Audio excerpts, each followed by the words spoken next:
Is a perpetual energy machine possible in Space Engineers? After having completed my base raid, it was time for a new build to test this theory and see if this can even be done in the game, and hopefully use this experimental build for an upcoming server event, and maybe even some other things.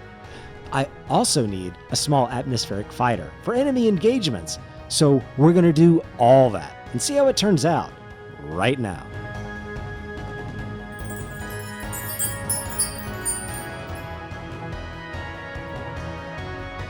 So I started wondering if it's possible to build a ship that flies in atmosphere and full gravity and never needs refueling. Essentially, creating a craft that can fly, move around, and hover forever without ever needing a fuel source. And of course, without ever using any trickery, like attaching it to the ground then detaching it or anything like that. I mean, truly apply continuous thrust to keep it aloft forever. Well, the starting point for this attempt was pretty obvious. I would need to use solar cells and atmospheric thrusters. Wind turbines only work when attached to the ground, so they were out for any use in this build. The only other power sources currently in the game are hydrogen, which gets used up pretty quickly in atmosphere and full gravity, and uranium, which, even though does last a long time, does get used up eventually. But there were also a series of hurdles to overcome with solar cells, and I wasn't even sure if the game mechanics and physics would even allow this to happen. The biggest and first problem to overcome was the weight to power output problem. The atmospheric thrusters use electricity that the solar cells can produce, but solar cells don't produce very much, and the atmospheric thrusters do weigh something, along with the solar cells used to supply the power. So the question was this: would solar cells produce enough energy to lift the thrusters and any attached solar panels? As I created this build, it became a bit of a cyclic issue. As I added solar panels to create enough power to lift everything, the added panels added more weight, which meant I needed more panels, which added more weight, which meant I needed to add more panels, which added more weight. So you see where this is going.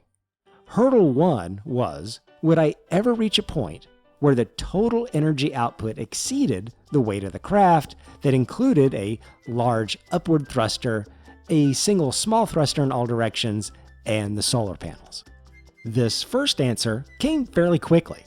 I was indeed able to generate enough energy with solar panels to overcome this base weight requirement of my craft, but there was a lot more to consider. The second hurdle was nighttime. Solar cells only work during the day, so I needed some batteries to store any excess energy during the day and then use that stored energy during the night to keep the craft aloft. This meant two things. One, I would need some batteries, and batteries are very heavy. So I would need even more solar panels to not only overcome the added weight during the day, but I would need even more to capture enough excess daytime energy to get me through the night. So I started adding panels. A lot more panels. And more panels added more weight, which meant adding more panels. Back to that cycle again. Now, another thing that added to this experimental challenge was that I was building this in a live game server. And to test this day-night cycle of energy capture and nighttime usage, it took a full day-night cycle on the server, about 2 hours. So I'd build a bunch of panels, then wait for the right time just before morning, undock and float the craft, then wait and monitor the energy input and output usage. I monitored this by just looking at a battery. I could see the kilowatts it required to keep it aloft and how much electricity was being stored. Knowing about how long a day-night cycle was, I could get an idea of how close I was getting to the point of a round-the-clock lift. But to really know if I was ending up with a total excess or deficit, I needed to run the thing through a full day-night cycle. 2 hours. It was clear that while it was daytime, I really needed to be socking away the extra energy. And I needed enough for when conditions for collecting solar energy weren't optimal. Weather is turned on this server, so cloudy days, rainy days, foggy days could all occur on any given day, and I could get 2 or more of these back to back. That meant I needed enough battery storage to get me through a couple of those bad days, where I may not be getting much, if any, extra storage during the day. This, of course, meant more wait, more solar panels, and more tests waiting on bad weather days to really see how severe the reduction in energy capture could be during the day. Adding to all that, I got attacked during this building and testing process, which set me back several days. So this was not an easy project. But my hurdles to cross on this project weren't quite done, as I had a significant constraint on the whole build. Some of you watching this B-roll footage might be thinking I should put a custom turret controller with a rotor and hinge to track the sun and optimize my energy capture. But I couldn't. The problem with that is that any sun tracking mechanism would create subgrids. If you've been following the channel, you've heard me talk about this phenomenon in the game, which is the fact that a main grid won't share any physics of a subgrid. This means the lift or gyros of a ship won't be able to act on the weight of any force of a subgrid. On this build, even adding so much as a hinge head would ever so slowly cause the entire ship to sink to the ground. It would be impossible for the build to hover endlessly in atmosphere and gravity, so any sun tracking mechanism was out, which made it even harder. My window of high energy capture by the solar panels was even smaller than the day-night cycle, so I really needed those solar panels to pump out the energy while the sun shines. The cycle of building, testing, adding panels and batteries eventually ended, and I was able to achieve a craft that could endlessly stay aloft. This felt pretty major, and I liked its simplicity.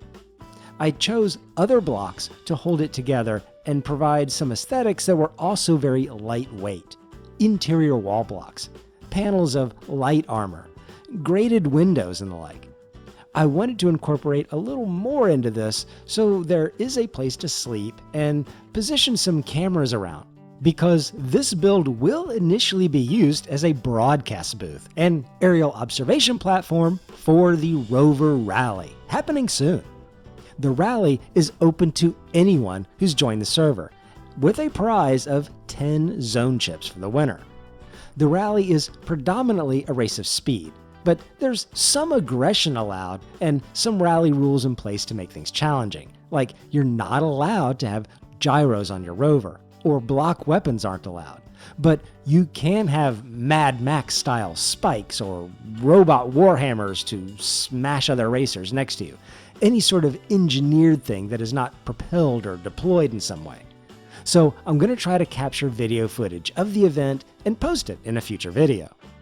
During this experimental build, I also realized that I hadn't built any kind of fighter craft here on the planet. I guess any good pirate needs one, so I built one. Like most of my fighter vessels, I absolutely hated it. I mean, it looks okay with a sleek sloped back and all, but it just doesn't handle all that well, and it didn't turn out quite like I originally wanted. So I'll try again later and see if I can't come up with something I like visually and that still works. I need this fighter though, because tensions are heating up between the pirates and the Dadidian Rebellion faction, who've declared to wipe the pirates from the Earth-like planet, maybe even the solar system. So other than the peacetime surrounding the Rover Rally, it looks like some things will be coming to blows here between factions. Like and subscribe so you don't miss the action around an attack and breach of my base defenses. And I'll see you next time.